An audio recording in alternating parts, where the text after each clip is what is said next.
I rise today disappointed and frustrated with this legislation and the dysfunction of this legislative body. Police work is vital, sometimes thankless, sometimes dangerous. My oldest son is a police officer, and we talked about these issues long before events of the last several weeks. He recently had to put on a vest and police multiple times protests where, Mr. Chairman, I prayed to God would not turn violent and someone would get hurt. So it's near and dear to my heart, as well as some members on the other side of the aisle. It is not an economic issue. It is an issue of America. It is an issue of rights. And meaningful change is needed now. All across this country, our constituents, our neighbors, and yes, my family are begging us to step forward and lead, to come together for reform. We see these demonstrations in our cities and towns across this nation, and we all agree reform is needed. Yet yesterday in the Senate, constructive legislation proposed by Senator Scott was blocked by Democrats, despite a commitment to full debate on the floor and amendments. We apparently don't want to legislate, do we?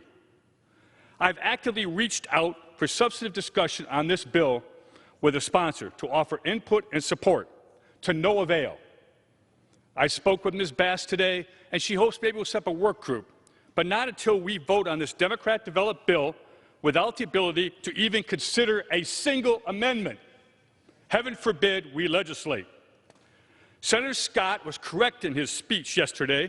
The issue is about not what action we take, but about who takes and can claim the action. My colleagues in the other party are so focused upon election messaging, they overlook some critical things. We have needed to address these issues for decades, even when a Democrat was in the White House and the Democrats controlled both bodies of this legislature. Nothing was done. This issue will not go away. I think we agree on that. It's staying.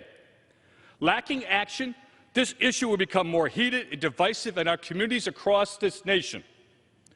What do you say we all simply focus on doing our current jobs rather than worrying about the November election? What do you say? How about we actually legislate to achieve effective reform instead of messaging, because messaging right now is a disaster for this nation. We should all in this body feel shame for taking up space and time when we're not solving the problem. God help us all. I yield back.